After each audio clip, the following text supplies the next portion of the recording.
14 असहाय परिवारों की बच्चियों को शिक्षा में सहयोग। 100 बेड का हॉस्पिटल श्री जगत पिताजी ने पहल करते हुए यहाँ के लिए बीसलपुर की लंबी लड़ाई लड़ी। तभी नमस्कार, आपका बहुत बहुत स्वागत है राजनीतिक शख्सियतों से मुलाकात करने के क्रम में। आज हम बात करें फुलेरा विधानसभा से माननीय गंगा जगदीश करालिया से। हमसे बात करने के लिए आपका बहुत बहुत स्वागत है। बहुत बहुत धन्यवाद साहब। सबसे पहले बात करते हैं, आपका शुरुआती जीवन सफर कैसा रहा, कैसी आपकी चुनौतियां रही, उनके बारे में आप विस्तार से बताएं। सबसे पहले तो साहब जितने भी दर्शकगण हैं उनको जय जगदीश जी की और सभी को प्रणाम। ये मेरी माता जी है गंगा जगदीश करालिया जी। फुलेरा विधानसभा क्षेत्र से कांग्रेस के लिए हम टिकट की तैयारी में हैं और मेरे पिताजी श्री जगदीश जी करालिया साहब शुरू से ही हमारा परिवार कांग्रेस ही रहा है और पूर्ण रूप से कांग्रेस पार्टी और आम जनता के लिए विधानसभा और आसपास के गाँवों के शहरों के लोगों के लिए समर्पित रहा है। आने वाले वक्त में हम जो कांग्रेस पार्टी है उसकी रीति नीति का प्रचार गाँव में कर रहे हैं। एक एक व्यक्ति से जुड़ाव पहले से था, दोबारा उन्हीं के द्वारा एक से एक कड़ी जोड़ते हुए भविष्य में आने वाले चुनाव के लिए इस कदर मजबूती से तैयारी कर रहे हैं कि जो 20 साल से इस फुलेरा विधानसभा क्षेत्र में कांग्रेस की जो हो रही है उसको जीत की ओर अप्रत्याशित रूप से भारी बहुमत से चुनाव जिताया। जैसा कि आप बता रहे हैं कि आपके पिताजी राजनीति में रहे हैं, आपने राजनीति काफी बचपन से देखी, काफी पीढ़ियों से रही है, तो ऐसी कौन सी घटना रही जिसने आपको राजनीति की तरफ प्रेरित किया? मेरे दादाजी श्री नानूराम ककरालिया साहब 1998 से 2003 तक फुलेरा विधानसभा का नेतृत्व किया और ये फुलेरा विधानसभा क्षेत्र आज तक जब से भी यहाँ से चुनाव हो रहे हैं वो सबसे भारी मतों से 11,859 वोटों से उस समय उन्होंने विजयश्री प्राप्त की। और मेरे पिताजी लंबे समय तक कांग्रेस के ब्लॉक अध्यक्ष, जिला उपाध्यक्ष और विभिन्न संगठन पदों पर कार्य किया और पिताजी का भी कोरोना में देहांत होने के बाद में फिर आगे जो हमारी पीढ़ी को राजनीतिक रूप से मान लीजिए विरासत को देखते हुए या आम जन की भावना वो माताजी श्रीमती गंगा देवी की तरफ थी और सीएम साहब का आशीर्वाद मिला, डोटासरा जी का माननीय लालचंद जी कटारिया साहब का आशीर्वाद मिला और उन्होंने के दिशा निर्देश पर फिर हम फुलेरा विधानसभा क्षेत्र में आने वाले चुनाव की तैयारी के लिए आगे। जैसा कि आप बता रहे हैं कि लोगों का समर्थन और राजनीतिक नेताओं का भी आपको समर्थन रहा, इसके अलावा आप ऐसा कोई अनुभव बताएं आपके पिताजी का, आपके दादाजी का, कि उनके माध्यम से आपको प्रेरणा मिली कि उन्होंने ऐसा कोई गरीब की मदद हो या फिर किसी अन्य तरह का कोई अनुभव आप बताना चाहें जिससे आपको इस तरफ आने के लिए प्रेरित हुए? ये फुलेरा विधानसभा क्षेत्र डार्क जोन में है और जब 2004 में यहाँ पर बीसलपुर का कार्य स्टार्ट हुआ तो सबसे पहले एक तो दूदू से विधायक माननीय बाबूलाल जी नागर साहब और पिताजी ने पहल करते हुए यहाँ के लिए बीसलपुर की लंबी लड़ाई लड़ी।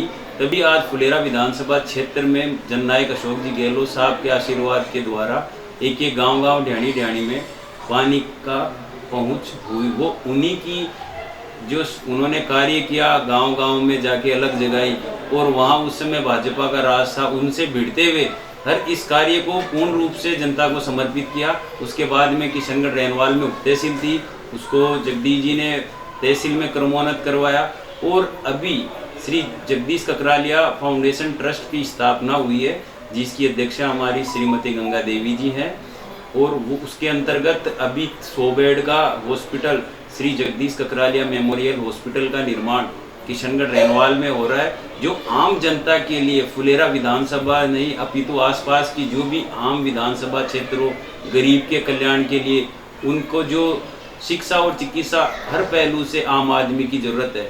तो चिकित्सा क्षेत्र में यहाँ आसपास में कोई बड़ा अस्पताल नहीं था तो वो आम जन के लिए समर्पित रहेगा और पूर्ण रूप से वो जनता के लिए होगा, उसमें ककरालिया परिवार का कोई सदस्य नहीं होगा।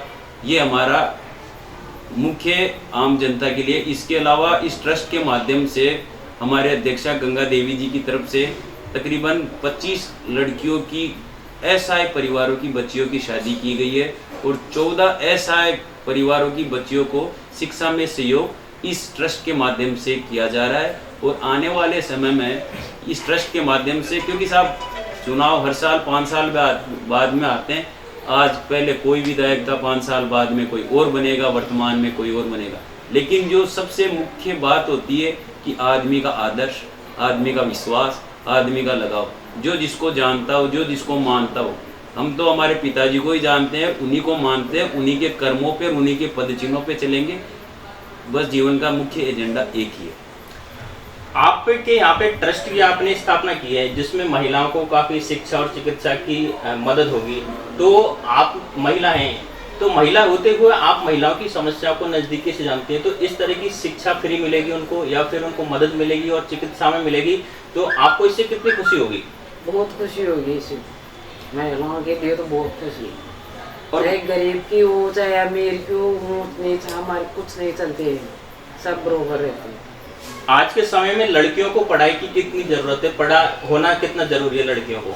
लड़कियों को तो बहुत ज़रूरी है, ऊंची से ऊंची शिक्षा प्राप्त करनी चाहिए लड़कियों को। आपकी सोच बहुत अच्छी है महिलाओं के प्रति कि लड़कियों की शिक्षा ही बहुत जरूरी है। शिक्षा के माध्यम से ही चाहे लड़का हो या लड़की हो अपने जीवन को एक सफलता की तरफ आगे बढ़ा सकता है। अब हम बात करते हैं आपसे कुछ राजनीतिक। फुलेरा विधानसभा में कौन कौन से मुख्य मुद्दे रहेंगे जो विधानसभा चुनावों में रहेंगे?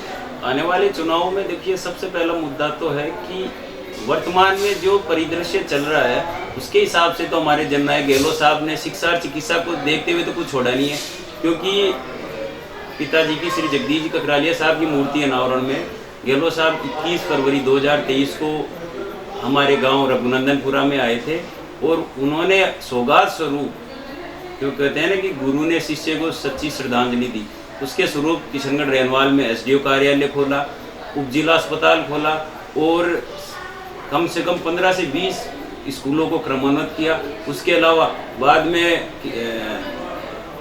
फुलेरा में भी उप जिला अस्पताल खोला और यहाँ पर अपने किशनगढ़ रेनवाल में कॉलेज भी खुल चुकी है। शिक्षा और चिकित्सा के पहलू से तो ये गांव, ये फुलेरा विधानसभा क्षेत्र काफ़ी आगे बढ़ चुका है। आने वाला समय में एक तो पानी, बिजली, रोड, ये मुख्य एजेंडा होगा। और आम आदमी की जो सबसे मुख्य होती है कि उनको प्राथमिक स्तर पर चिकित्सा मिले, तो हमारा एक तो ये रहेगा कि हर पंचायत स्तर पर पीएससी की स्थापना हो और पीएससी के साथ साथ बच्चों की शिक्षा पर मुख्य एजेंडा रहेगा, उनको शिक्षा की ओर अग्रसर करने की तरफ। क्योंकि आज के परिदृश्य में देखें तो ऐसा लग रहा है कि ये क्या हो रहा है, जितने भी गाँव के शहरों के बच्चे हैं वो प्राइवेट स्कूल की तरफ जा रहे हैं और जो सरकारी स्कूल है उनकी तरफ उनका ध्यान नहीं जा रहा, क्योंकि प्राइवेट स्कूल में टीचर को 5 से 10 हज़ार रुपये देते हैं, सरकारी स्कूल में 40 से 50 हज़ार रुपये हर अध्यापक का वेतन होता है। फिर भी प्राइवेट स्कूल में बच्चे मिल रहे हैं 500-700 और सरकारी स्कूल में बच्चे मिल रहे हैं 50, 60, 70, 80। तो उनको शिक्षा से इस प्रकार जोड़ा जाएगा कि आने वाले समय में वही ग्रामीण क्षेत्रों के गरीब परिवार के, असहाय परिवारों के बच्चों को अच्छी ज़्यादा से ज़्यादा शिक्षा मिले, उनको चिकित्सा की अवेलेबिलिटी बहुत ईजी हो और साथ में गाँव में मुख्य समस्या है पानी की। तो हम हमारे जननायक साहब से फिर, क्योंकि आने वाले वक्त में फिर चौथी बार अशोक जी गहलोत साहब की सरकार ये रिपीट होगी और आम आदमी उनकी हर जो अभी जो घोषणाएं हुई है वो घोषणा नहीं हुई, वो धरातल पर उतर चुकी है, धरातल पर वो अपने रूट पे चल रही है। तो ये वक्त ऐसा आएगा कि ये कहते हैं ना कि वक्त बदलाव का, ये बदलाव इस बार वापस आएगा, क्योंकि लंबे समय से हम देख रहे हैं 5 साल में बीजेपी आ रही है, 5 साल में कांग्रेस आ रही है, लेकिन इस बार बदलाव इस बार आएगा कि 2018 से 23 भी कांग्रेस रही, अब ये 23 से 28 भी कांग्रेस का शासन आएगा। अभी वर्तमान समय में हम देखें कांग्रेस शासन में है, तो कांग्रेस जब चुनाव में जाएगी तो कौन कौन से मुद्दों को लेके जाएगी? आप शिक्षा, चिकित्सा, सड़क, बिजली, पानी, कौन कौन सी उपलब्धियों को कांग्रेस गिनाएगी?